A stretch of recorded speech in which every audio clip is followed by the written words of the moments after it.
Hello and welcome to the Gold Goats and Guns podcast for January 5th, 2024. My name is Tom Luongo and we have a lot to talk about.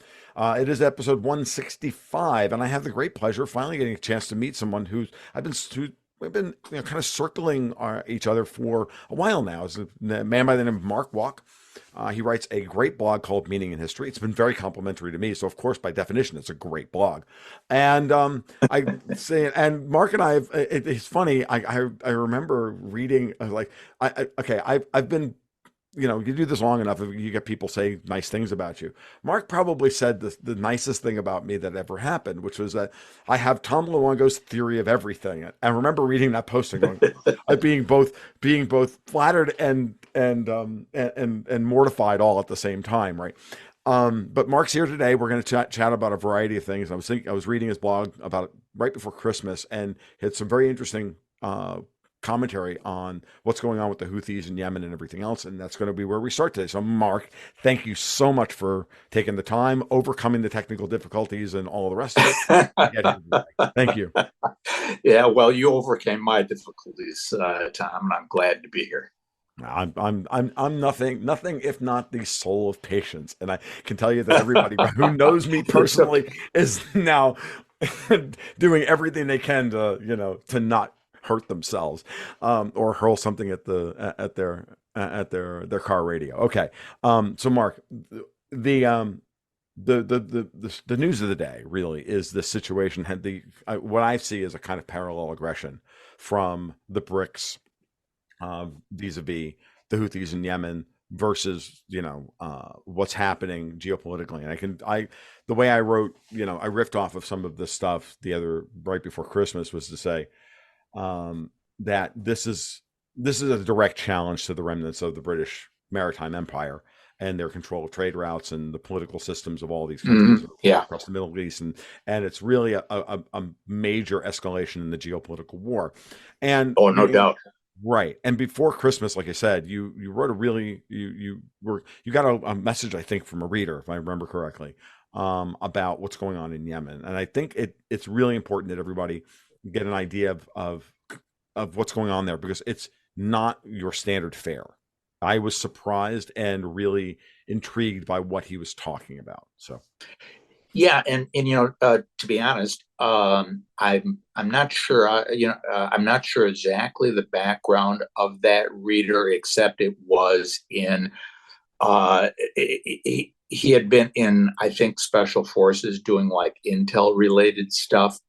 And he was taking this back to when he had been in Yemen in 2015. So already we're talking about getting on to 8 years ago.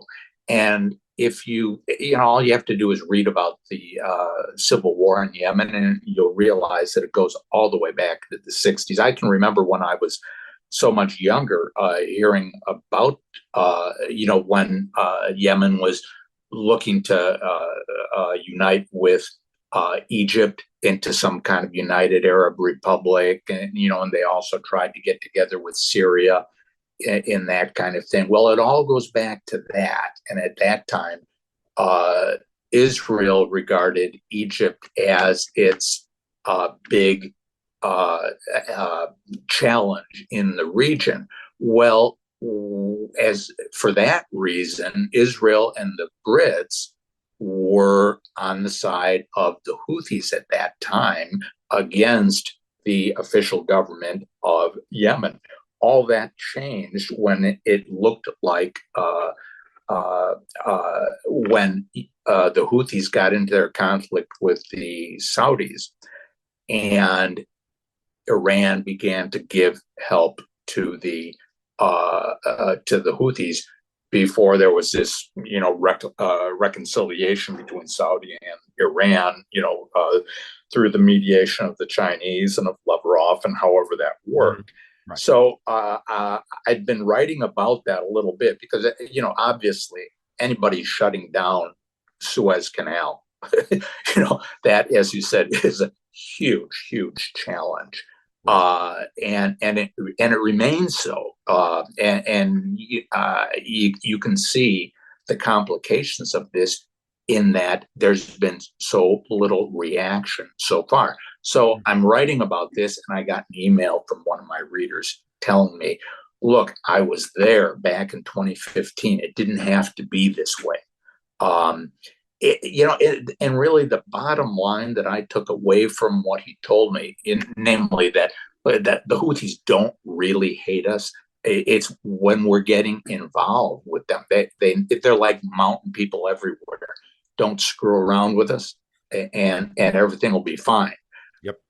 And that's what happened there. Our geniuses in the national security apparatus decided that we had to take sides, to protect our interests in Saudi. And, I kind of get that. But the problem is uh, people don't understand that Yemen, even though it's a backward kind of a place and all that, where everybody does a narcotic in the afternoon and so forth, it is no inconsiderable country on the Arabian Peninsula. It has a larger population by a significant margin than Saudi Arabia, because Saudi Arabia's got like a third of its population is outside workers, foreign workers, who aren't even Arabs, most of them. So, to take sides against Yemen, there strategically located where nobody has been able ever to control them truly. I mean, the British Empire had Aden, but that's really about it. Nobody ever really controlled them. And this guy was saying, yeah, this is just a really, really bad idea, getting involved like this. And these people are sitting right there on a choke point. Yep. So And the so Iranians, it was and it was when a you think about it, fascinating insight. and the Iranians were never going to allow the Saudis to run the table and to get, complete control over the choke point. What I can see, to be honest, is that like the big geopolitical actors are always at least 3 or 4 years ahead of most of us commentators, and part of it is because we don't all start as commentators, right? I don't know, but we start as something else, and then we come into our awakening over time, and then we have to get caught Uh, up with history that unless we. sounds familiar. Yeah, it's not familiar. Like the you're recounting some of this stuff, and I'm like, I literally don't know. I mean, Yemen is not a strong point for me. It's like for a long time, for example, I have significantly. I have patrons who've been with me a significant amount of time, going way back to when I first launched Patreon back in 2017. And I would just like turn to them after a while and go, dude, I don't know a thing about Serbia, so whatever you tell me will be, even if it's wrong, I'll still learn something from it, even if it's 90% wrong, because it's 10%. I don't know anything. Like my ignorance is profound, right? And so my ignorance of the genesis of the Saudi Houthi conflict is, of course, at the same time profound. But I can look at it within the context of what it is that I know, and then and see it for what it is, right? So it was pretty obvious that the entire area had been being prepped for conflict ages ago, with the Russians Yeah, making moves towards Djibouti and Ethiopia and all of this. So everybody was like, the Russians were moving there, so the U.S. national security apparatus feels almost honor bound to then try and go after the Gulf, protect and go after the Gulf of Aden, and then have the other side of the choke point, because it makes sense. yeah, and when you talk about prepping, one of the interesting things that happened in conjunction with this was that strike on a ship bound for India, which everybody is claiming came from Iran, and it makes sense based on where the thing was in transit. Mm-hmm. And the big question is, I'm sure, going through the minds of every NATO or U.S. ship in the area is, what is up in those mountains, and how far can it reach? Do we know exactly what the Houthis have? It's just like, do we? Why was the USS Ford hiding behind Cyprus? Well, do we know? What Hezbollah has? The answer is no. We don't really. We may think we do, but we don't, and we don't know what the Yemeni have, the Houthis have. And we know apparently that Iran has a ship in the area. providing what could be providing information on the identities and destinations of ships coming along there, and it could well also be providing. If it wasn't, I'd be stunned. Right. Providing locations, coordinates Right. for every ship out there, including, I guess, what was it, the Eisenhower, something like that. Well, you have to think of it this way: they're going to be I getting mean, their you're talking information for about prepping. Well, that's prepping. yeah. Well, it's the same thing, and then when you bring that point up, you say to yourself, okay, well, how do the Ukrainians have the targeting information that they have? Well, it's because they're getting it from NATO. Well, guess what? The Iranians are getting this targeting information from the Russians because there's only two. There's only two potential sources for that kind of GPS, Yeah, yeah, information, right? So you have to think logically here. So this is why it's not hard to make the leap from the Houthis. If they're getting targeting information, they're getting it from Iran. Iran's getting it from the Russians, and so you can now, you can construct your who's doing what and why. And guess what? The Russians, if they didn't want the Iranians to have that information, would cut them off from it. The same way that they've yeah. kept the Syrians from using the S-400s that they have to shoot down Israeli planes for the last 7 years, right? Well, it's funny you mentioned that. Number one, I've been repeating in comments and on the blog that the wild card in all this is the Russians. They're saying they're saying very, very little, and yet that they're major, major player here. The other thing was I was saying to along the lines I was saying, about prepping. What do we know? What do they have? Well, in fact, we do know that Syria has extremely capable air defense stuff, but just like I was telling my readers just the other day, look, at this is in essence exactly the same setup as in Ukraine, where we send them Patriots. But anybody who thinks that it's not NATO personnel and very likely U.S. personnel operating the Patriots and other air defense systems needs to rethink their delusions there. Right. Well, the same thing goes in Syria. When the Syrians supposedly finally, after all those strikes on their airports and stuff by Israel, finally shot down some of the missiles. The initial report was that the Russians did. And of course, that initial report was right in Sputnik. It was correct in the sense that, there may have been Syrian personnel present, but that the people operating that and giving permission to use it for sure were the Russians. They're sending a message. That's a really, really significant message because we don't know what else is out there that hasn't been used yet. Yes. What's up in the mountains in Lebanon? What's up in the mountains in Yemen? And hey, news for everybody. What's on the coast of Iran? Right. These are things sure, but those are mountains too. No amount of air power is going to reduce those mountains. It's not going to happen. You can't do. You hear these. I was just listening to Danny Davis this morning, and he played a clip of some well-connected. I think the guy's name was Jack Keane, a former high general in DoD, and urging us to just do some cruise missile strikes on Iran to put them in their place or something like that. And I'm like, Davis, and I'm like, you got to be kidding me, right? This is just not going to happen. Well, in the same way, for example, that the Iranians launching a boat or two, into the Persian Gulf, they're not going to attack the USS Gerald Ford because at that point, again, it's a level of escalation that no one is comfortable with. Like one of the things that was, and I was very happy to see the U.S. make a big show about pulling the carrier groups out of the region because that says a couple of things to me. Here's a message that's being sent. Normally, we always have one carrier group in there. When we move a second one in, that's a statement. And we moved in one that was overdue for maintenance and rotation out of service, right? And the men, given shore leave and the rest of it because they've been on station for a while, and under complement, and all of that. Well, we moved apparently like what it could, but we always have one leaving and one entering, right? So you'll when the DoD wants to send a message to the Russians or create a narrative, you'll hear, well, we're pulling our troops out or we're or carrier group out, we're moving one in.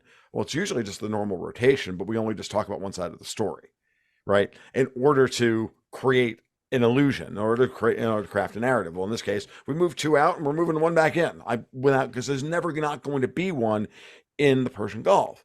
But it is also saying, and by making it extinct out of it, that we want none of this, which is probably the best news that humanity has heard in quite a while. Because, but at the same Yes. time, to put your point you just brought up, the crazy ass neocons are going to use that as a talking point to say we back down to the Iranians and the Russians, which they never want to see.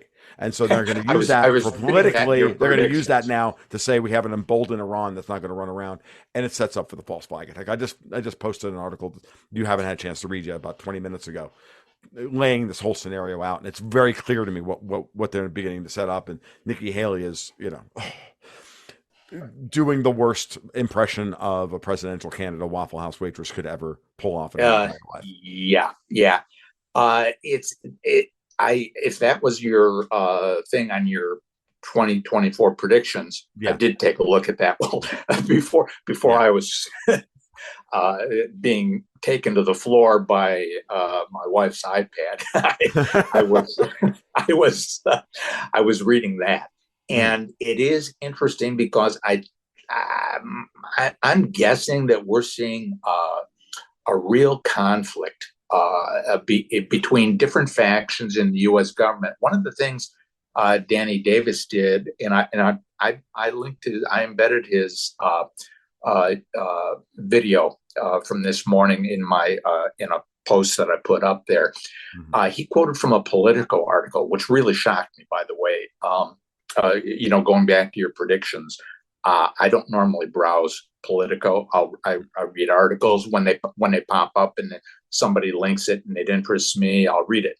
Well, he didn't link it, and so I had to go to the Politico site and scroll down, and I was really shocked that there are people out there in this world saying and thinking the things that I was seeing there. But I finally found the article, and the article was talking about how the administration or the regime here in the U.S. is scram. They were using words like scrambling Mm, and fear, and that is not the kind of language that you use when you're in control of a situation. right. That tells me that they know they're not in control of that situation. And the other point that I was making was that makes two of us because I think Israel knows they're not in control of the situation either. They just put out official information that they've got like 12,500 guys who may be disabled after this Gaza thing. 12,500. That Wow. is we're talking disabled, and when you're talking disabled, it's got to be something relatively serious. Right. So when you start talking that, well, then that this is a military that's not ready to launch a ground invasion Mm, into Lebanon, say, and that any amount of air power in the world, it'll only destroy civilian stuff. It's not going to destroy the stuff that Hezbollah has spent how many decades okay. tunneling into in those mountains. It's just not going to happen.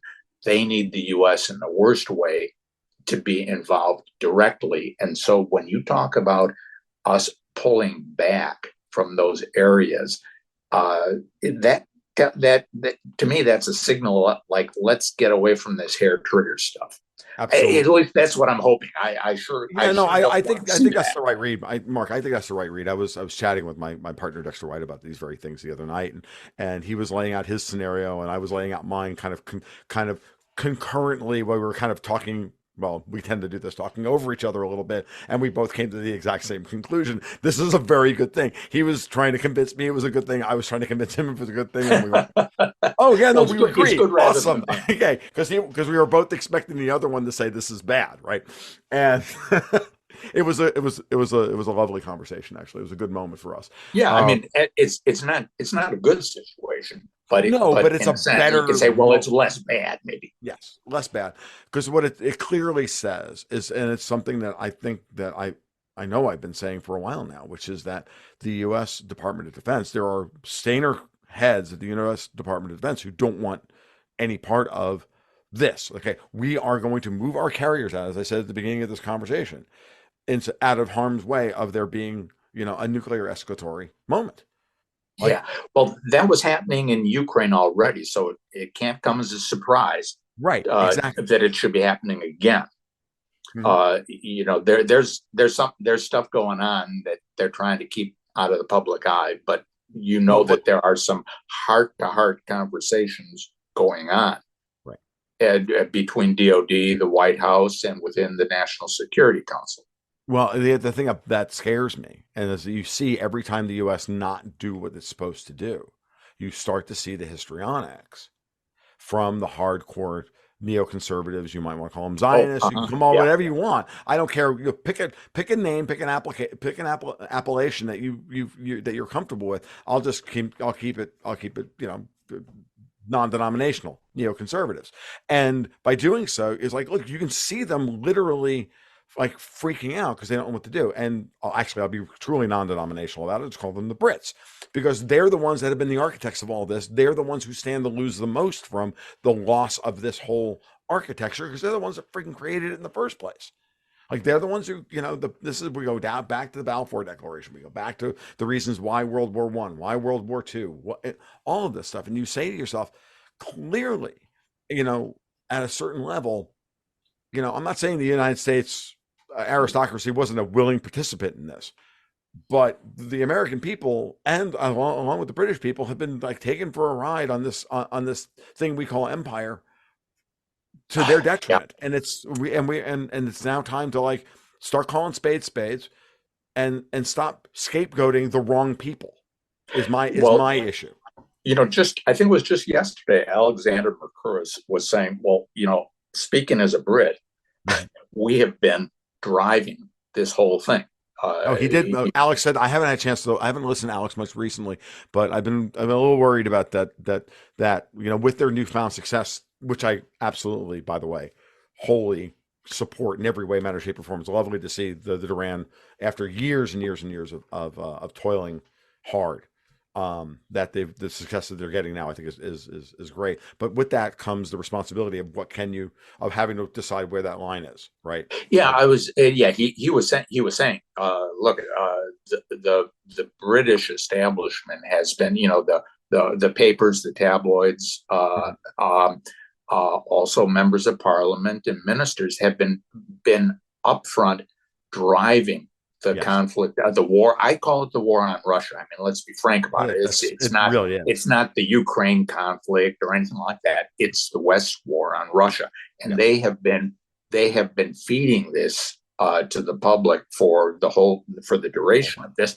I mean, you can even go back to prep for this thing, going back to maybe even as far as 2008, but certainly 2014 with No, the coup it's in it starts Kiev, it starts with and they've been behind it. it starts with Putin's speech at the Munich Security Conference in 2007. 2007. That's really the inciting incident for all of this, because he made it abundantly clear. He walked into their room and he said no. Like, he Yeah. said, that's enough. We're done. And then 2008, all the things that happened in 2008, and we just keep moving on. No, you're absolutely right. And it's one of those things. I was talking about this the other day for the patrons on the Wednesday market report that I do. And I said, look, I brought up the Lusitania. So did Martin Yeah. Yeah. Armstrong. Martin Armstrong brought up the Lusitania the other day, and I'm like, well, and kind of ripped off this and said, look, this is, lying us in the war is a time honored presidential tradition. I've been saying this on and off for about, I don't know, 18 or 20 years privately, and some, only the last couple of years publicly. It's a very old thing. It goes all the way back to the War of 1812, for Christ's sake. It's nothing new. Well, maybe that was the only war we were actually, that didn't happen, but certainly the quote unquote Civil War and World War One and World War, all of it. These things are all lies. Um, and so now we're into that situation today. Is like, how are they trying to lie us into war? And it always seems to be either the Brits or the Israel in modern things, the Israelis trying to get us involved in wars we shouldn't be involved in, to do their bidding, to do their foreign policy. How does our foreign policy look exactly identical to Churchill's policy, foreign policy of Yeah, 1914? Like yeah. what a shock, right? I'm doing the big Italian thing. You guys can't see it because it's an audio podcast, but I'm like, doing the big Italian arm thing and can't talk without my, like, it's crazy what we're doing. And so there it is. And then people get mad at me when I point this out. I'm like, guys, this is what this is about. And it's a 300-year project.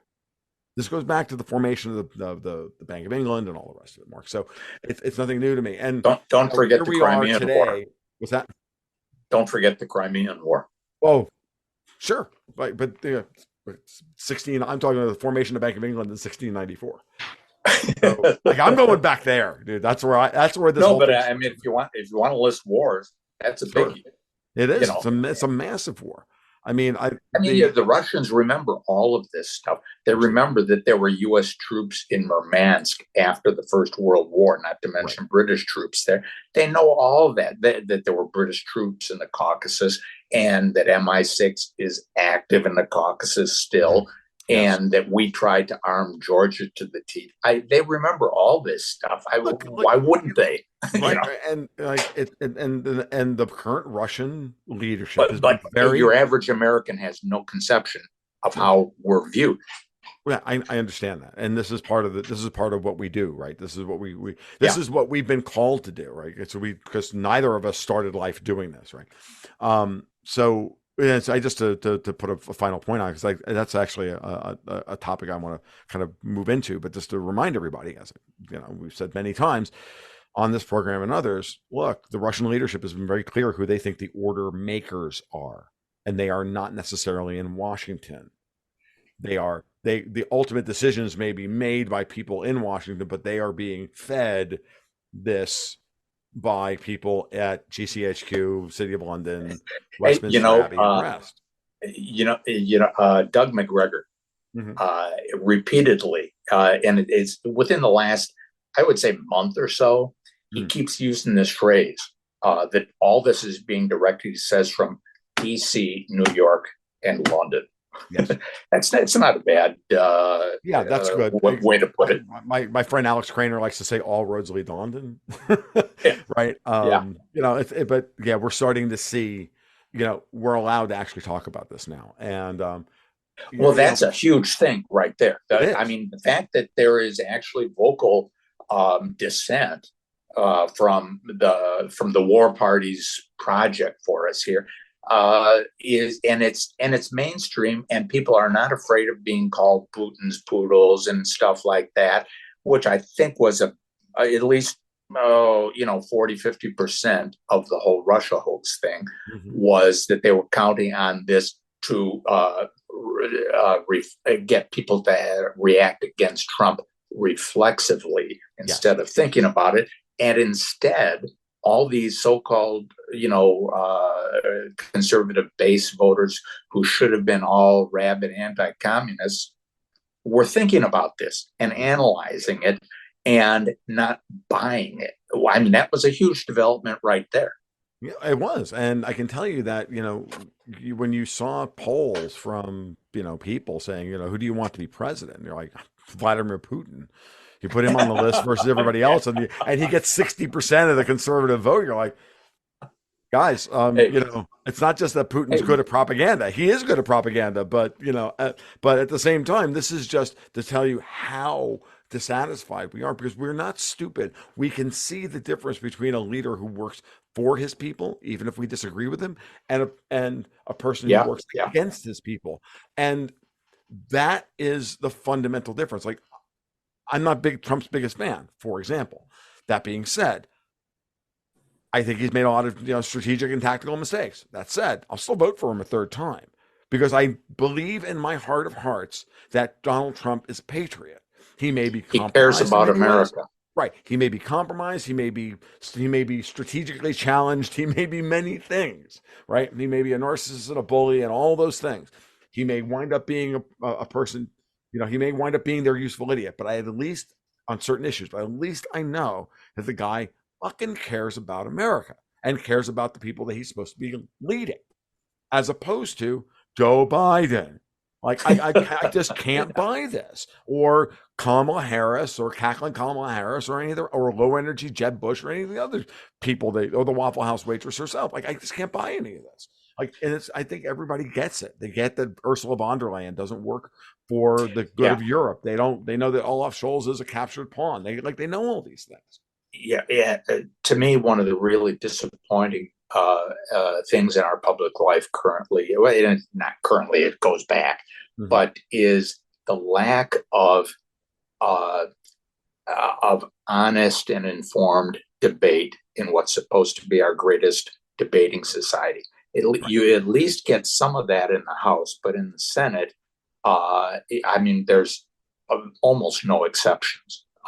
You got Rand Paul in some situations, Ron Johnson in some situations, but you got some actually smart and talented guys there who are not giving us an honest debate, and that's really, really sad. In addition to the usual, careerist, bought politicians, we all understand that, but there are some guys who know better and are not speaking out. So Well, and then you have to ask it's a yourself, huge disappointment. right, it is. And, we have to ask ourselves the questions, on this day that the Epstein files are finally being opened. Like, Yeah. how many of these men are, remember, I don't believe that men, especially men and women, are allowed to become senators. Congressmen is a different story, but senators are, once you get to that level, because Senate is the path to the presidency, the House of Representatives is not. Same thing. And that ultimately, at the end of the day, how many of these men are, how big is the Manila folder dossier pile on their desk, right? And that's what you have to ask yourself. And Well, these that men was are clearly selected, what. and men and women are selected for their particular faults to allow them to be controllable more Yeah, than anything else. this is what I've been saying all along about that whole Epstein operation, is Hmm. that it was an operation, Of course. that he was working for a consortium of intel services. Yes. I saw some guy claiming he was an FBI asset. Could be Sure. for some purposes. On the other hand, there would be the CIA, there would be MI6, and obviously Mossad. I assume that the Maxwell family was basically plugged into a similar consortium Hmm. of intel services as Of well, course. and they were obviously targeting politicians.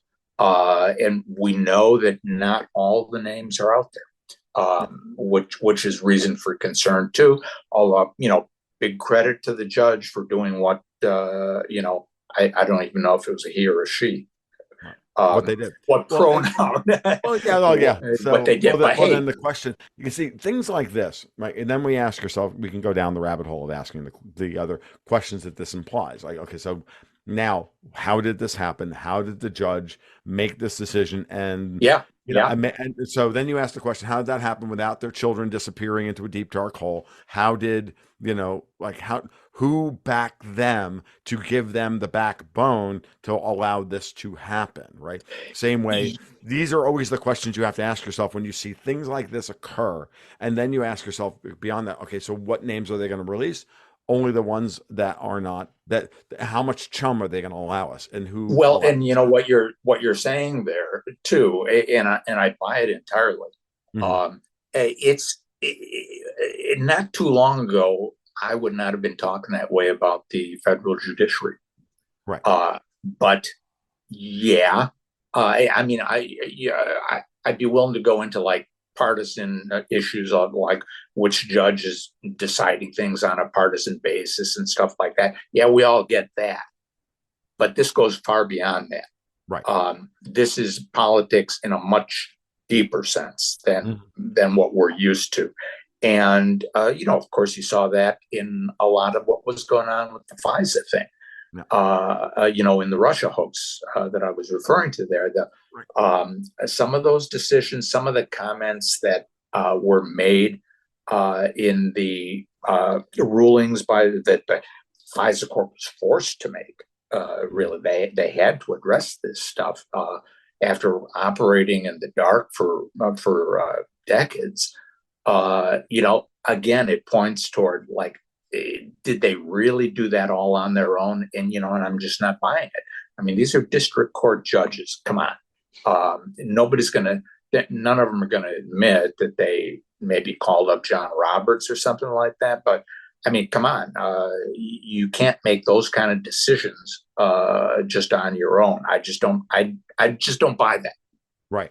They don't. Everybody exists within a hierarchy of some form or another, and we can have our we can have our adolescent delusions about and illusions about them being immune to this stuff, and then we remind ourselves that they're not philosopher kings, they're men. Yeah, my wife is reading a bunch of books about, I suppose you could call it the rise of the deep state. The rise of the what we now call the intel community, starting right after World War II. The other day I published the full text of Truman's letter to the Washington Post that he sent to them 1 month after the JFK killing, and in which he tried to wash his hands of responsibility for the kind of stuff that the CIA had been doing, regime change around the world. Now, he was putting it in the context of, hey, all these regime change things are kind of giving us a bad image, and the Russians are using this as propaganda against us. The Russians are hinting that maybe JFK was not taken out by a lone wolf gunman, that maybe it was the U.S. intel service had something to do with this. So Truman is saying, we need to get rid of the operational side of the house at the CIA. Just go with like interpreting intelligence for the president. That's all I really wanted. Well, it comes across as just incredibly naive and self-serving. But this was back in 1963. So she's reading these books on this, and you're realizing, we're saying to each other, we grew up in a country that we thought we knew, and we're only just now finding out we never knew it. We're finding out what's really going on. And I think that's happening to a lot of people. It is, and the scary part, and I bring this up to my patrons all the time, and I bring it up to new people and whatnot, is to say, in that initial flush of it's a rush and excitement of the mimetic collapse of believing one thing about the way the world works and then seeing something different, and then you wind up with, and you have your jack out of the matrix, however, whatever you want to call it. Rene Girard called it the mimetic collapse.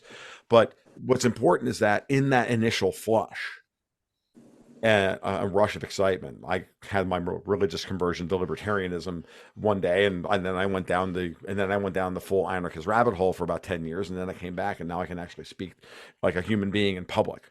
FYI, or that for a while, you didn't want to talk to me in 2008 or 9 about this stuff because it was just not. It was not nuanced in any way, manner, shape, or form, and that's what I think happens to a lot of people. They're like, they get angry, it's natural. You go through that massive thing, and then you want to do something about it, and you want to embrace it completely. And like, part of the process now is to rein the energy back in. Don't lose your perspective. Keep doing the hard work of finding the nuance, because not everybody is in on it.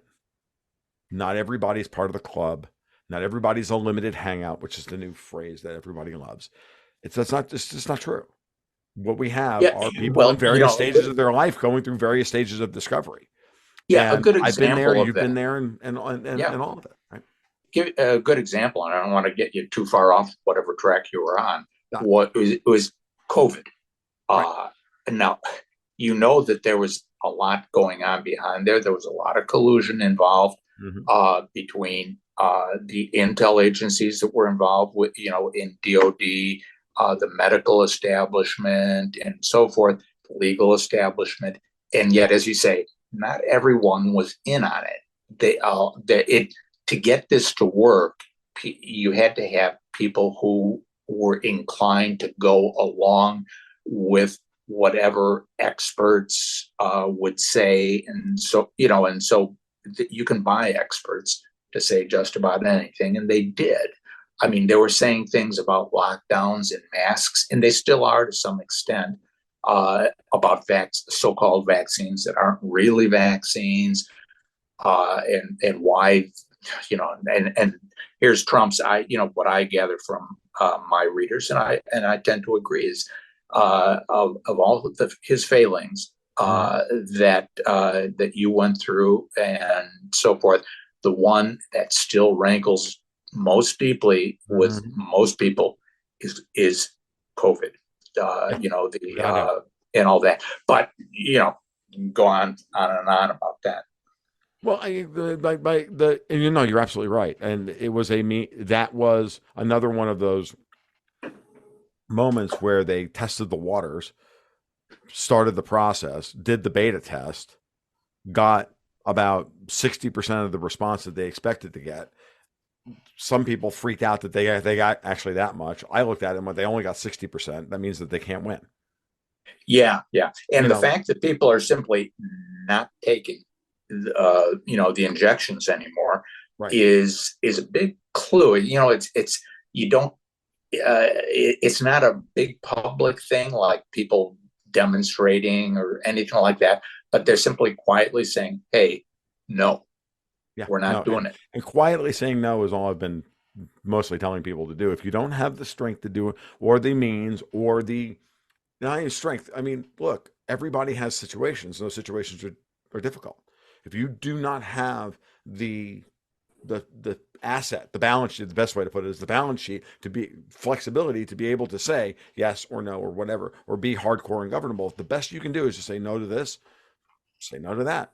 If you can say no to something else, say no to that. And if that's all you can do, great. And if you can figure out a way to extricate yourself such that you can say no to something else, even better. You can't. One of the hardest parts about this process, especially if you've been a part of something you may not um, be proud of, or you have the new position on, or a new perspective on as you get older, being an American, paying taxes to this terrible government, yada yada yada. You still have to like find what you can forgive yourself for that and move forward by going, but I don't have to contribute any more to it. You have to kind of let go what you paid for in the past. Like, how many times did I say that they're going to war and they're killing Iraqis and Afghanis and our boys and everything else in my name with my money? But there comes a point where I can just say, look, I'm not doing that anymore.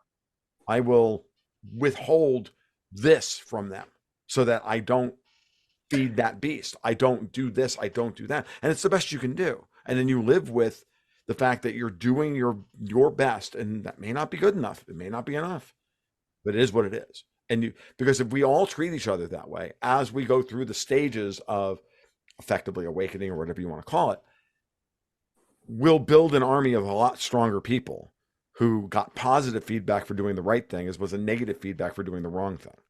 You don't Yeah, motivate people with motivate people with punishment models. I've slowly but surely in my life, I know it doesn't work. Like, I'm sorry, and I know I'm speaking to a man who used to work for the FBI. So like, yeah. and so there we go. And I think that that's part of the thing. Look, my Well, dad was that. NYPD. I get it. Yeah, yeah. You need to talk to the neocons about that. That's our whole thing. The punishment model. Hit Yeah. them hard, and if they don't, and if that doesn't stop them, hit them harder. Well, excuse you. Did you try talking to them? Did you try reconsidering what got them to act that way in the first place?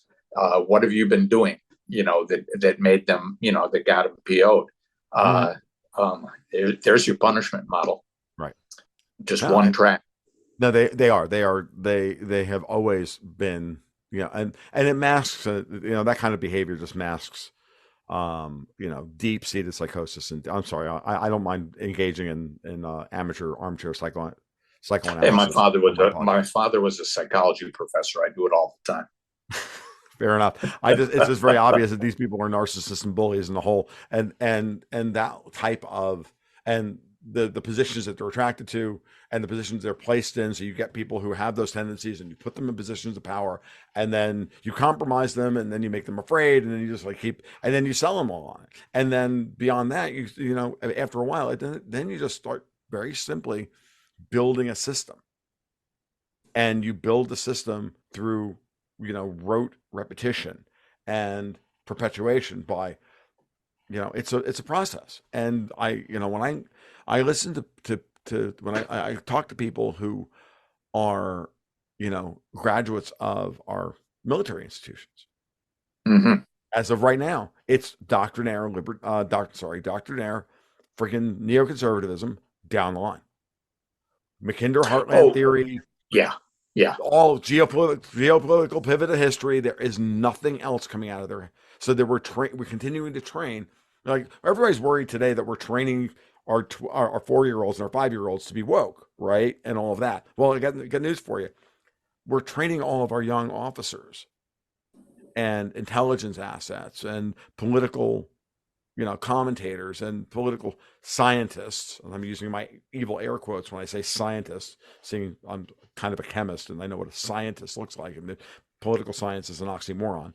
Um, you know, we're training them in this idea, right? And it's just Yeah, it's insane. it's interesting to see guys like McGregor, Danny Mhm. Davis, Scott Ritter, who, in one degree or another, are trying to fight their way out of that box. Some of them Mhm. got out of that box.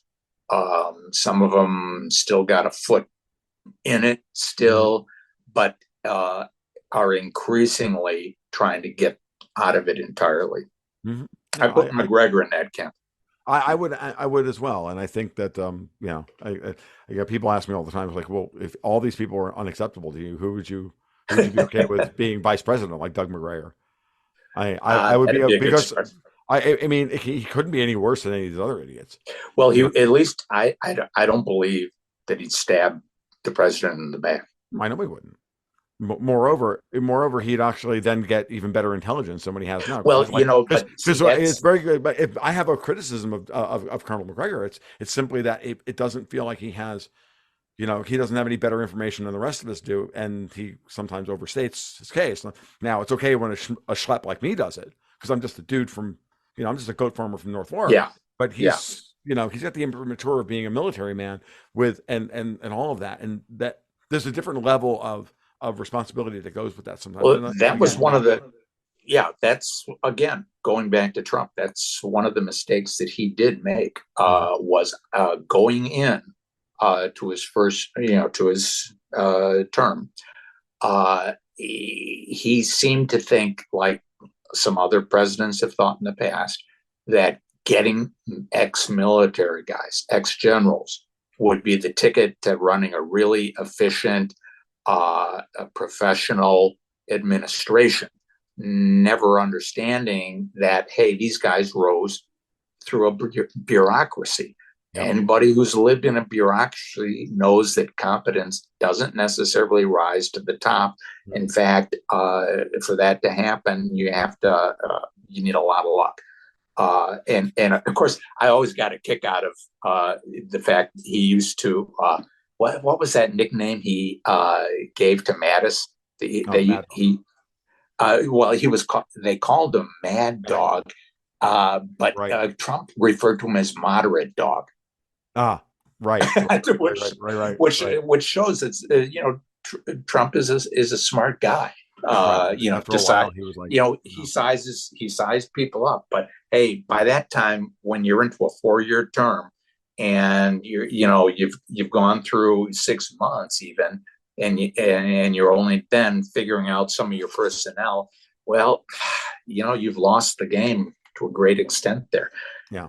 Yeah, I mean, and that's what we can say about Trump. We know that he was But that's outmaneuvered. it. But I'm talking here just about the military in general, just Sure, like no, you no, were your talking point is about. well taken about the military is no different than it's, and certainly, you know, we all grew up on MASH in the 1970s, and like the whole shtick of that entire show was that the military is incompetent, right?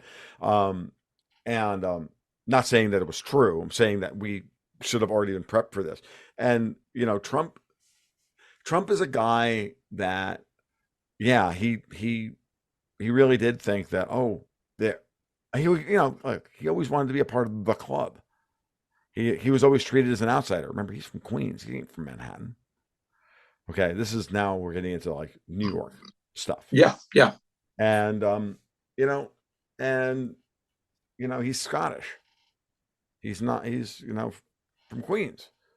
Like it would be like being an Italian from Brooklyn wanting to be a part of the Wall Street set, right? I mean, I'm yeah, not that serious. Like, I mean, I get it, right? And so there's an aspirational thing that's always been part of his persona, you know, of, oh, I get to meet the Queen, and I get to meet these generals, and they're important people because I'm just a shitbag property developer from Queens. There's a certain level of that in all of Donald Trump, right? yeah. No, I can see that. So, it was very easy for him to, okay, well, I'm going to get all the best people. And then when Yeah, he got the yeah, best people, like Rex Tillerson got the best people, he then showed them no loyalty. When he got good people, Mike Flynn, he showed them no loyalty. He was outmaneuvered at every level because he wasn't prepared to become president. Because he didn't expect to win, and two, he didn't have a team around him that was talented enough to hold the deep state at bay. So I give him but that's 2016, 2017 Trump. 2025 Trump or 2024 Trump is going to be different because now he has experience of what he's dealing with. Yeah. I'm amazed at the way he has hung in there, Mm-hmm. given the level of uh, hostility and actual attack that has been leveled at him Mm-hmm. at almost all levels of the call it the ruling class. The judiciary, the Mm-hmm. state level, the federal level, in Congress, in the DOJ, obviously in the intel agencies. He hasn't backed down from that. And I mean, how many people could stand up against that? So I'm impressed just by that, Yeah, that's a very good by point. him hanging in there. That's a very, very good point. Um, I you mean, know, think about if you're being targeted by DOJ, FBI, intel agencies, and it'll all go away if you simply get out of say I'm not going to run, right, which it might all go away. Then again, it might not. right. There's still They that may never there's forgive still him that for punishment problem. for his trespasses already, but I don't, Yeah, I don't, but how many people would be tempted to say, "Hey, maybe if I just back off, it'll go away," and he's not doing that. So well, I'm then again, impressed. then you have to ask the question of, hmm, why? And the good question is, again, I like to do this. Like, okay, so that implies another three or four questions. Again, scientists, we answered this question. Now let's ask these 14 others that are implied by it, right? So now the next questions are, okay, so this gets into two things. One, who else is behind Donald Trump? Because it's not just Donald Trump. It's not the Yeah, entire yeah. establishment against Donald Trump. It's most of the establishment. But then there's another side of the establishment. There's somebody else that's saying, no, no, no. He's out there I, taking the slings and arrows. He's doing what needs to be done. And what dirt does he have that immunizes him, that allows him to stay where he is? Because it clearly has to have that, or they're just going to shoot him. the only thing that I've seen that even has any bearing on that is that he's supposed to have that binder Mm-hmm. full of declassified documents. And they say that that's what they were trying to find when they did the raid on Mar-a-Lago. Mm-hmm. Now, it could have been just Russia Hook's documents. It could go beyond just the narrow confines of that. I don't, all we can do is He could have speculate. I don't know. nothing, Do you have but any people theories believe on it. that? He Yeah, could have but do you have nothing, any theories on that? and he Who do you but think they is behind it? oh, I don't know. Wait, who's Behind him? behind like the thing? I here's the gig. I've heard that same rumor. Tend to believe it, by the way. Um, Mm-hmm. but I also think that Trump may not have anything, but if they don't know he doesn't have anything, then they will crucify themselves trying to get it. Like, like think of it. I mean, you play the bluff, right? You play the bluff all the way down the line. Why not?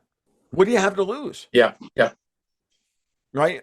Because what will they do to stop that from coming to light? Well, look how, and then again, we go back to the other thing. It's today, the day the Epstein stuff drops, right? How did this occur? Why is this occurring?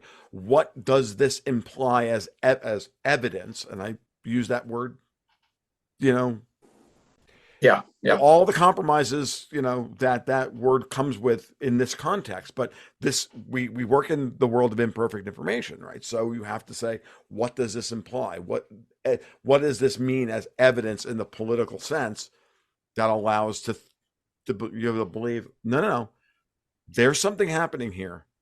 It's big, it's organized, and it's clearly moving against the existence, the entrenched power structure. Because if it wasn't, we'd already be living in Minority Report with more Germans. Like, it would already have happened. Like, and we're not there. Yeah, yeah. So yeah, yeah. So this is the question so I don't know who's behind whatever it is that Trump has, or the rumors of whatever it is that he has, but it's clearly somebody powerful enough to make the bluff, if it's a bluff, stick, or have gotten him the information that he needed and helped him hold on to a copy of it in such a way that it was immune from a raid from the FBI. And there we are, right? Or as you say, backers. Right, right. Or both of those things. So yeah, so this is, to me, is a very interesting part of the conundrum, especially where we are at this moment in time, which is why it's almost impossible to predict what's going to happen in 2024. 2024, yeah. Yeah. So, yeah, I know it's fascinating as to see this moment in time, and know how important it all is. And we don't have a good answer for any of these things. Right? Yeah, I think that first prediction of yours is like a cert.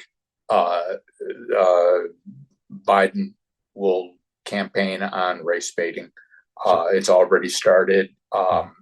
People were pointing to this. I mean, it's happening very, very early, which is a clear signal that his camp is very, very worried.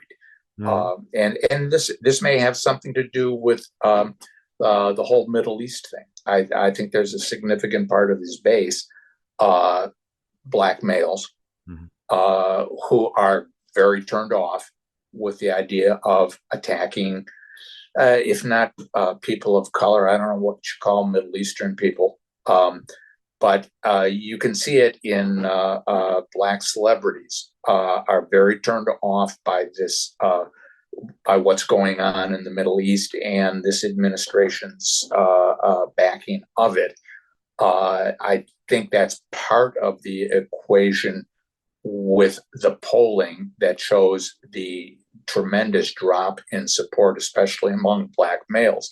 But you also have the young people being very much turned off by this whole administration, as well as Hispanics. And so they may not be able to get them all back, but the race baiting that you pointed to in your predictions, I think is a key part of it. He's done it before in the most egregious ways. I mean, putting y'all back in chains, it doesn't get much worse than that. Yeah. But who knows? He may be able to top that in 2024. It's fascinating. It's fascinating to think that Biden will even be president. Jim Rickards came out the other day and says he's going to be dumped by May. I'm surprised he hasn't been dumped yet. But again, you go through it and you're like, okay, so who's going to replace him? I mean, there's all these candidates to replace him, but none of them are acceptable. None of them are winners. Like, none of them can be. No, yeah. None of them can be. A lot of them have very significant baggage in their home states. Look at them. Governors of blue states. What's going right in blue states? Right. Well, I mean, even Michelle Obama. Nothing. Who's the even Michelle Obama, who's the boogeyman, for not making a big Mike joke, but I kind of am. I mean, even Michelle Obama comes with unbelievable baggage because she doesn't want to campaign. Like, No, and right. Just because she hates, reparations put me in the White House. yeah, because, she's Michelle Obama and she hates white people. And let's just not kid ourselves. So, I kind of said it this morning in the article. Michelle don't do kissing white babies. Like, it's just that simple. Yeah, yeah. And like, I don't know. Like, what I found interesting about this entire situation post October 7th is how quickly quickly everything was turned into pro-Israeli genocide of Palestinians or anti-Israeli. Like, that became the wedge issue. And to me, I was shocked at how quickly it turned into a pro-Palestinian thing. And Well, it felt very organized and it felt very unorganic. Okay. uh, yeah, I don't know what to say about that. I'm just Part of throwing it it out there was, to see if you had any ideas on it, because that's what yeah, it felt like to me. part of that is that a lot of people aren't aware of the political or the possible political influence of Muslims in America, Mm, especially in sensitive states for Democrats. Michigan is a very, very obvious one. hmm And I guess they felt they'd had enough of it. I think you say it sounds inorganic or unorganic. Inorganic would be a chemistry term. Yeah, Um, not and organic. I non-organic. use unorganic completely wrong, by the way. Like, grammatically, may the grammar gods not strike me dead for that one. I think though that it had been building and it simply needed an issue to coalesce around. Whether you're the right wing, if you will, anti-war sentiment, the which is slowly increasing, even with regard. At first, there was a dichotomy between like, yeah, we're anti-war in Ukraine, but we're very, very pro-Israel reacting. This has been shifting, and it's been moving toward we're simply against war. Then you have the Muslim reaction to it. You also have the black reaction to it. This is war on people of color, and it's an issue for a lot of black people. You see black comedians like Dave Chappelle and other black celebrities are all on board this. Uh, Well, big I think big figures in the black churches it also does. on board Well, with that. And then you have the young leftists yeah. who Well, are I think the thing that ties all that together is an anti-colonialist sentiment. This is a Marxist argument that everything is Israel is seen as the colonialist invader, and the Palestinians are seen as the oppressed, colonized. And I think that's it works I think very it was it it was works an very well as I a think it was a narrative. It frame. works really well. Yeah, I think that's a frame that works very, very easily to then whip everybody up, because all you have to do is then, activate all the, activate the history teachers on college campuses and whatnot, get their kids screaming, and then, boom, activate the brown shirts. It's not hard. They have they have organizations for this. They have NGOs that work with it. So I think to your point, you're absolutely correct, because they've already prepped the ground for, hey, we're going to say no more to this colonization crap. At the same time, not realizing that they're being useful idiots for a different faction of colonizers. And the different faction of colonizers is not the classic U.S., UK, Israeli neoconservative colonizers. It's the old European colonizers of what I Yeah, would call true, Davos, true. and Yeah, that is the split. And I was trying to explain this. I've tried to explain this in the past, and I really do believe that Israeli politics has become split along pro Davos, anti Davos, or British versus European lines. That and isn't it interesting that Ehud Barak is being outed today as the mastermind behind Jeffrey Epstein? yeah, yeah.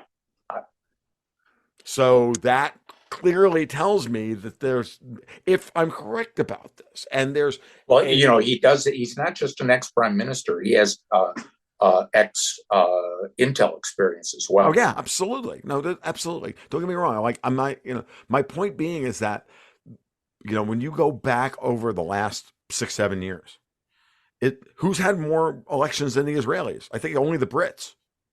And I think the Brits Yeah. actually haven't had. So Well, it's hey, wait, how about the Italians? no, even the Italians haven't had that many for once. Like it's not. We haven't. They have because they haven't had elections. They've had different governments, but they haven't had different elections. We Okay. haven't had an Italian election since 2017. We just had 4 different governments surrounding the same vote because they're not being allowed to vote again. By the way, as Yeah. opposed to the Israelis, when they vote wrong, then the Israelis, you can see, is like the constant shift back and forth. And I've talked to some Israeli friends that I have on this. People who've spent a lot of time in Israel on this, and they're like, "Yeah, you're absolutely right. It's a they're being pushed back and forth because no one has a clear majority, neither Netanyahu nor the Bennett and his ilk. So they move back and forth, constantly trying to vie for power, and there are clearly 2 different factions that they represent. Netanyahu, when he's in power, is classically British, founding neoconservative, stuff. It's all Yeah. standard, quote unquote Zionist or whatever you want to call it, US UK stuff. On the other side, it's always subtly pro Europe. They're in favor of the JCPOA. They're in favor of not antagonizing Iran. They bitch, whine, and moan, or they change their stance on everything that's happening around them. That is, and it winds up being anti-British or anti what we think of as anti-Israeli, but it's very pro-Europe if you go back and you look through the policies. And so the fault line is there because really what it comes down to is that Europe wants energy to go through the Arabian Peninsula, and the Brits and the Americans and the Israelis are there to ensure that it doesn't, that the oil flows, the energy flows from the United States and Britain into Europe, and they be the suppliers and not Europe. And previous to the war in Ukraine, the way this was laid out was clearly that Europe was like trying to keep once Project Syria failed, that all they wanted was to make sure that they had plenty of energy coming in, and they were happy to continue to buying stuff from the Russians. They didn't want to pay full price for it, but they still were willing to. They still wanted it coming in. They just wanted it for a good price. And the Americans and Brits were like, no. And so, Well, I mean, you've seen those charts showing the 2022 to 2023 with India right. and the oil, but then along come the Houthis, and I think the Houthis are. I'll be honest with you. I should have seen this coming. I'll be frank and honest that I've been so caught up trying to figure out what's going on with the Fed and interest rates and everything else that I missed the obvious setup after I caught the BRICS geography thing back in August, but then I caught, I think, the real reason behind allowing Hamas to attack Israel on October 7th, which is everybody thought that they had the right. Everybody thought that they were going to win. They had the winning chess move here, and target Egypt in the process. Should have seen that the BRICS would go after the British control of maritime trade around the region. Should have seen it. There's one other pawn on the chessboard there, if you will, along the Red Sea there, and that's Sudan. The government there had come to an agreement with Russia for Russia to use a base, to have a military base on Sudan's coast there on the Red Sea. Now, China, of course, already has a base in Djibouti, although that's not it's right there in the area, but it's not exactly on the Red Sea. But of course, Sudan will be on the Red Sea. Now, I haven't been following that closely, and it's hard to come up with real information on who's backing whom. And this kind of plays into that whole business with Niger and Chad, too. with the French being kicked out of West Africa now. But the U.S., as far as I know, is still having that huge drone base in Niger, basically in the middle of Africa. Um, my understanding, and I could be wrong about this, is that we are backing the that Russia is backing the government of Sudan, and we are backing the uh, uh, rebels, whatever you want to call them. Right. You know, how that works exactly, I don't know. But the move to get us, the French out and to kind of surround our base in Niger, with Ethiopia also being more or less aligned with Russia now, Eritrea having good relations with Russia, Ethiopia is in BRICS. Yes. Egypt is in BRICS now. Ethiopia has defaulted on a lot of their Western debt. Not IMF debt, but yes, some of their Yeah, bank held debt. But yeah. So again, how is this working out with Sudan? Sudan seems to be almost our last outpost in the area. In a sense, we have all those bases, yeah. but they're under siege in a literal and figurative sense. Well, that's why this Even is. like Oman has good relations with, and has for years, good relations with Iran. Yeah, I yeah. mean, No. you've got the entrance to the Persian Gulf covered. Yeah, and Oman was always, Oman was always just willing to play both sides. They always have been, which is, Why not? your point Their about Sudan position. is a very, Yeah, very interesting one. It's one I hadn't thought of either until I, kind of looked at a map you'll of have a Africa hell of a time while trying you to were find out talking, and I'm anything like, well, about it. yeah, it's actually really important. But to bring this up um, we're reminded of this, that Ethiopia, mostly landlocked until they cut a deal with Somaliland, the breakaway territory of Somalia, that they get access to the port. Like, and the thing is that, and I've been watching a little bit, following a little bit what's going on between Ethiopia and Eritrea, and it has been like Ethiopia. We bottled up Ethiopia on purpose, clearly, with some of this. Some of the, if you go back to the 90s now and you start thinking about what we were setting up after the fall of the Soviet Union in order to try and, you know, these plans have been in motion, and the geographical, arguments about these things have been set up for years. We're, as we say, I think it was we said at the beginning of the podcast, just because we started just looking at them now doesn't mean that these things hadn't already been set up years ago. And we start going back to Black Hawk Down. We start thinking about this stuff, and you're like, oh yeah, we've been setting this up for a while the Russians have been, making inroads into getting set up in Africa, because it was always going to be about who controls the Suez Canal, Persian Gulf, the Red Sea, because that's still where so much of the trade occurs globally.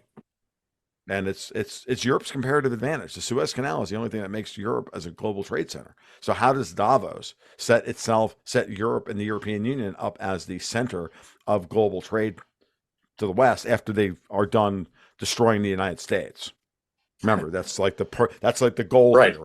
Where I'm going here is that if that's always the goal, which is what you should always think in terms of, well, how do they survive that? And so it makes it obvious they have to keep control of the maritime sea routes around the Arabian Peninsula. That's it. Because otherwise, they got to go around Africa to sell stuff to Southeast Asia, which is where all the markets are going forward. And so, yeah. So, of course, they're going to be willing to risk World War III over these things. Right? Grim thought. What's that? Grim thought. Of course. Always a grim thought when I get down to this stuff. When I get down to these. But here's my quarrel with that, if you will, Sure. is how do they do that without the U.S.? I mean, I would say colonize the U.S. rather than destroy the U.S. Well, they had colonized it. Now they've decided it's time to let it go because because the financial system, the Western financial system, cannot survive on its current trajectory. We've run out of balance sheet room to pay for all the empire. Now we have to collapse everything, and who collapses first and starts to rebuild is the one that will win first. That's why Build Back Better was always their plan. You but The theory of everything. right. And the theory, now we go back to the theory of everything. Sorry. Thank you, Mark. Uh, Well, I think I thought that was a pretty good term for it myself. no, yeah, obviously you wrote about it. I'm not gonna, I'm sorry, again, not gonna sit here and like, it's just, it was funny. It's great. But yeah, no, that's what I'm saying. That's what I'm saying. But before you move on, Sure. why do you say that we were so intent on uh, keeping Ethiopia landlocked? Because it's the most populous country and most potentially profitable country in in that part of in Eastern Africa. Like it's the key to unlocking all that whole area, right? Um, and because of To that, keep it from becoming a power center of its right, own. we would want to keep it. You see, keep it landlocked so that it can't grow. It can't grow, and it has been struggling to grow for a long time. That keeps Africa. Until we're ready to have control over the entire region, they're not going to be allowed to grow. Yeah, the only thing, my only interest in that area of the world up until the last few years has been in their coffee. No, yeah, Ethiopian coffee is You very, very know, good. yeah, Um, and and and Yemeni and coffee. I happen to have a couple of gold companies over in Tanzania that I happen to really like, but it's irrelevant. I mean, ultimately, we have to just we have to look at these things that way. I just don't know if this is. I mean, I've been thinking that we're post quote unquote peak Davos now for a while. That the failure of Omicron and the various iterations of COVID, later Mm-hmm. iterations of COVID, failing to capture our imaginations and our fear centers the way the original one did. Um, that tells us everything we need to know. Now people are rejecting EVs. We're now watching Bill Ackman, Yeah, make yeah, make very cogent arguments about DEI, and Elon Musk doing the same thing. Everybody is realizing again they that this is not going to work. And one of the things that you have to remember is that when you don't have the power or the resources to go against the dominant thing that's happening, you go along with it, right? yeah, yeah. Yeah, Well, what and do the you other do? factor, of course, is Putin winning Well, that's the thing is big time, at big time. some time, what I mean by this is that guys like Musk, guys like, I mean, whatever, whoever it is, you know, the way I originally framed it back in 2015 when Putin stood up to the United States and Syria and moved in and moved military Yeah, assets in and started winning the war. I said, if he's successful here, it's the beginning of the end of the empire. It's the most significant geopolitical event of the 21st century because it now signifies that somebody was willing to stand up to the U.S., punch them in the nose, break apart all the narratives, and stop dead cold that Syria is the graveyard of the empire. yeah. The interesting thing Because it about gives that, voice, because it gives Tom. voice, because it gives everybody because the larger effect is that it gives everybody else around them spine. Everybody else can look up and go, "Oh, maybe there's a new sheriff in town, or maybe things are beginning to change." Yeah, the interesting thing, and I think you're right. I mean, that was a really a remarkable move he made going Mhm. back into Syria like that. Because you're talking 2015, and it wasn't until 2018 that he made that famous speech saying, "You didn't listen to us before, now you will listen to us." Mhm. That's when his the hypersonic missiles went operational. Right. Uh, It was uh, his State of so the he Union was address on March 1st, 2018, is when the neocons were had to go into overdrive. So he was getting himself, obviously, in 2015, he was getting himself prepared. He knew what was coming.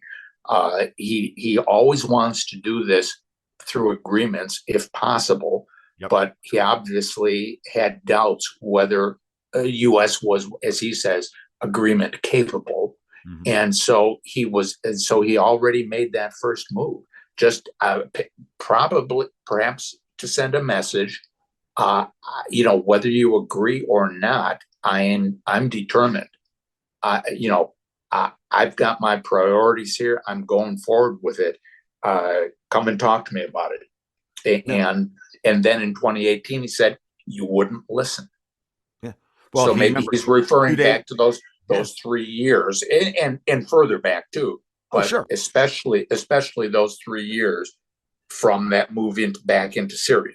Yeah, he presaged that move in Syria with a speech at the UN, dressing the entire world down, saying, "Do you realize what you have done?" If you do not remember the speech, he moved. That was on October 28th, and then the Iranian president at the time, or yeah, um, he spoke right after that, and the both of them spoke with unequivocal. They were unequivocal about this, and it was basically their statement. And then 48 hours later, the Russians are bombing, um, you know, quote unquote rebel targets in Syria, Yeah, and that was that. And it was just a matter of it was and what he proved was the thing that Putin proved was that the whole ISIS narrative was a lie. Because yeah. here we are, the most powerful military in the world, who can read license plates from space, but we can't find Toyota pickup trucks. Are we kidding? Yeah, yeah. We're supposed to believe Uh, this. well, and you can put into that whole narrative the his immediate response to our dispatch of a carrier battle group was to have a rotating jets armed with Kinjal missiles above the Black Sea. Yep. That's a pretty clear. Obviously, it's a do not mess with us if you think that you're going to veer off into the Black Sea or anything like that.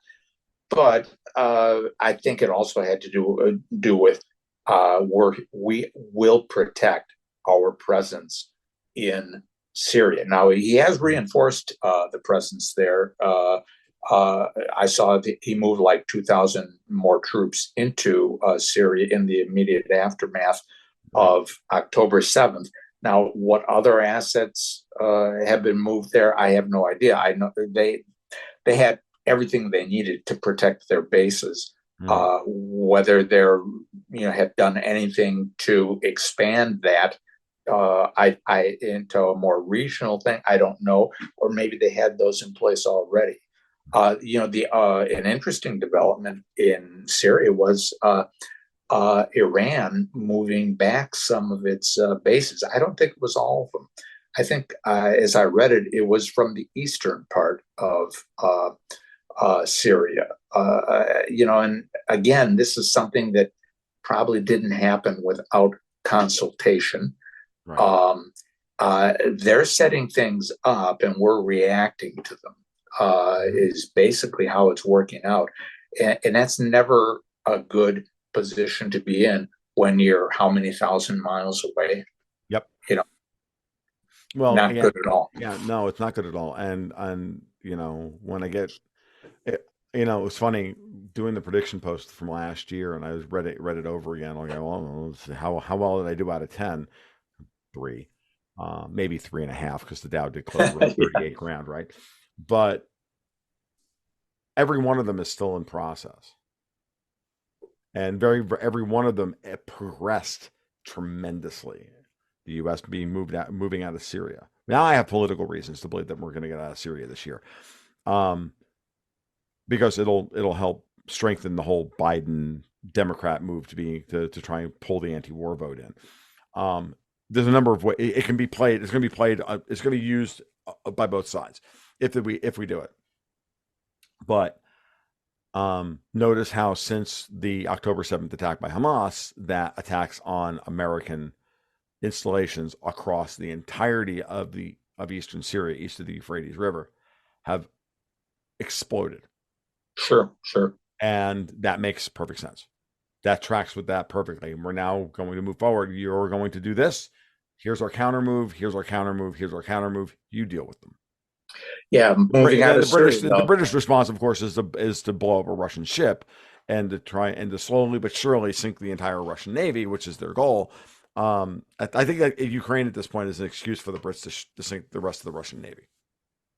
I'm dead serious because they are dead. They are scared to death of the Black Sea turning into a Russian lake. But you're thinking like a maritime power and not like a missile power. Yeah, And yeah, true.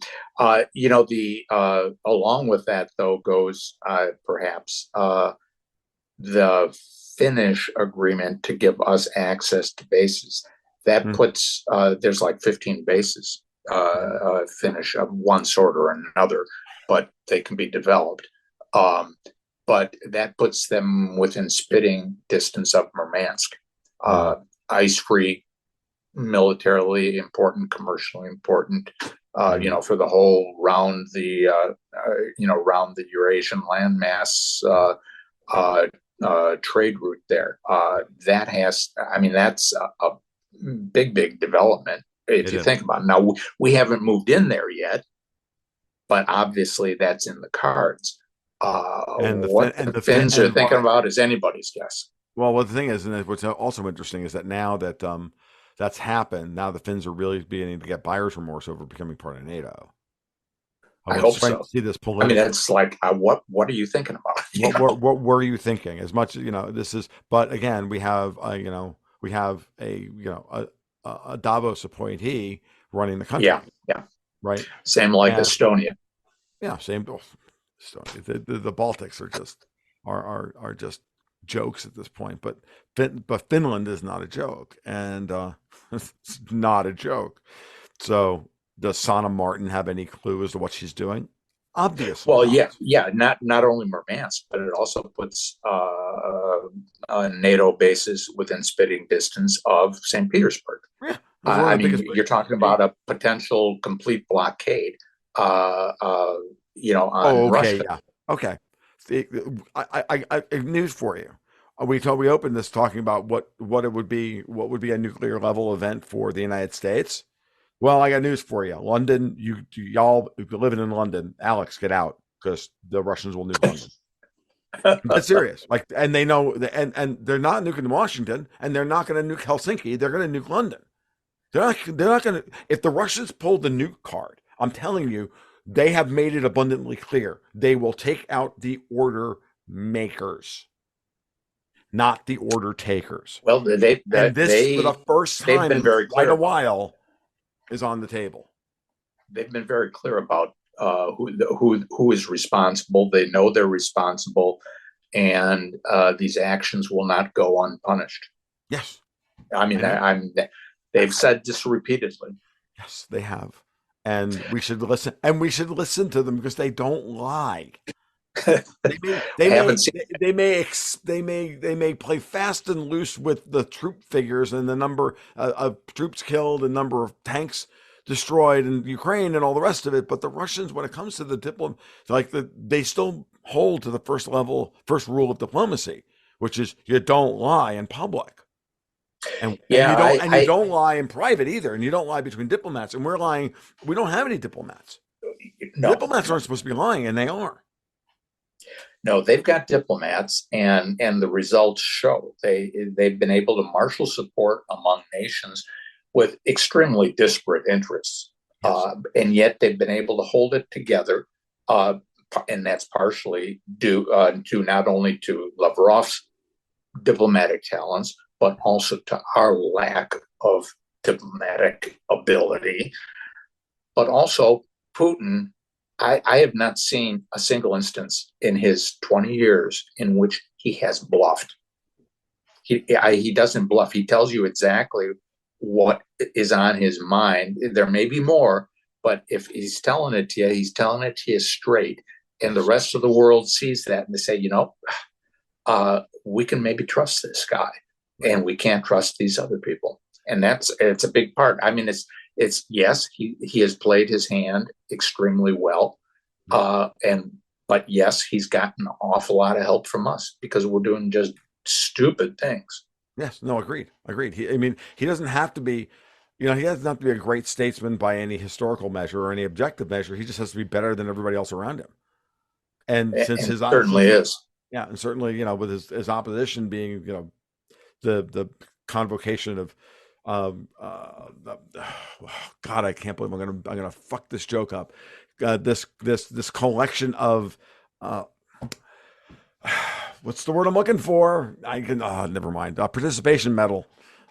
Um, it's like this committee of participation medal winning idiots that we have running this country and the West. Yeah.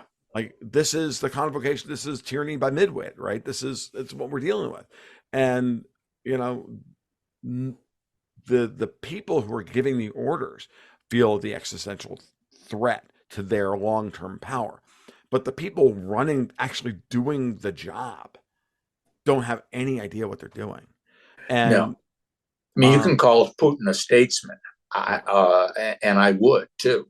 sure, Um, how many Western? When was the last Western leader that you could call a statesman?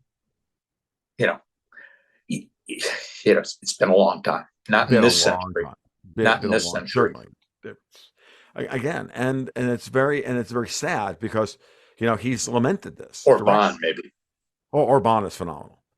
But is Orban really a Western leader? Like, I mean, in the same sense that Putin's a Western. I mean, only in the same. I mean, like Orban is such a throwback. I mean, he's Western trained, and he speaks English, but he just has a different affect, and that different affect is that he gets it, and he's a and tremendous player at the table. Um, no, Putin is like a good mob boss. He that's the way he runs things, but he knows that his power only happens because he takes care of everyone, and he takes care of everyone equitably, you know. And he's not Okay. Yeah. unwilling to, and not he's not unwilling to put his cards and say, "Look, you're going to do this because you have to do this, but I'm going to take care of you later on, so you do this now." And Yeah. Well, the nation has hung together. I mean, they had the problem with Prigozhin. right, They dealt with that. But in general, the nation has hung together. The support, that you see in the Russian polling yeah, proves it. yep, And, he's been able to move and remove if necessary, replace his military team. And it's held in place. You've pointed out the way that what's her name who runs the central bank, Nabu something or Nabulina, other, Nabulina, Nabulina. Yeah, she seems to have come around onto the team as well. The diplomatic, I mean, what can you say? I mean, it's been phenomenal in what they've done. yes, It's all hung together in relatively tough situation here. They frankly, I think, were surprised at how well they handled the sanctions thing. It may not be over yet, but they've weathered it extremely well, far better than they ever thought they would. mm-hmm. They thought that it'd be a real belt tightening moment, and instead things are working out pretty well. And 20, with all 2015 that, was everybody was on board. 2015 was the belt tightening moment for them. That's when they really had to deal with it. And I was never worried about the price of oil for them. And this is the point Yeah. of all No, of it. I Never followed worried some about. of those, what you were saying about that 2015 moment. Mhm, And, it's a fascinating, I wish I understood it better, but mhm. it's also what you've been saying about the role of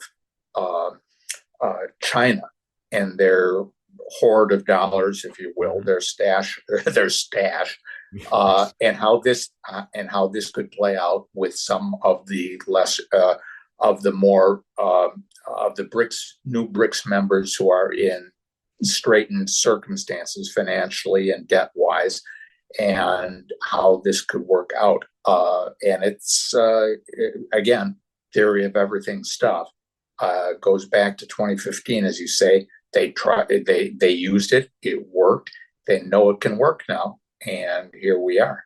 And the reason that it worked is in some ways is because Iran figured out how to get around it in 2012 when they were thrown out of SWIFT. They used Erdogan and Turkey to launder Iranian oil sales that were banned around the world through Turkish banks settling in gold. Hmm.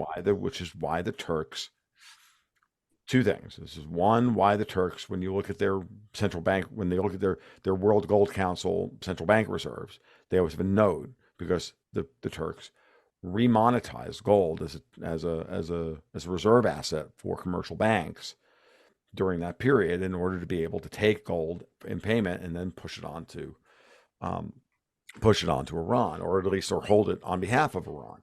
That was one. This is why.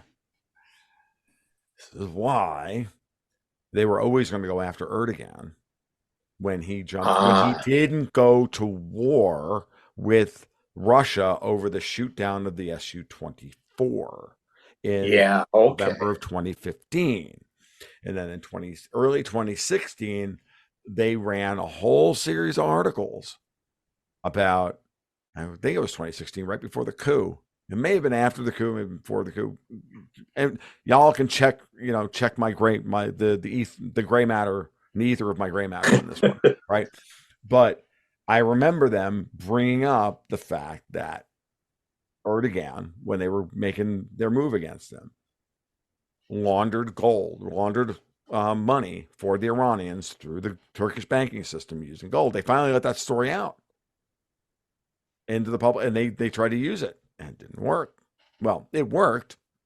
They started a coup out of Incirlik, which Putin informed Erdogan was Yeah, happening, yeah. and then they got him out, and they got him out, and they got him to Iran. It was already And there. Of and and yet he continues to cause problems course, he for does. Russia.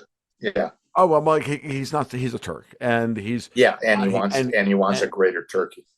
well, he also understands that Turkey has cards to play. And honestly, do you think Putin, the ultimate mob boss, is not going to understand this guy? Oh, he Like, does. Yeah.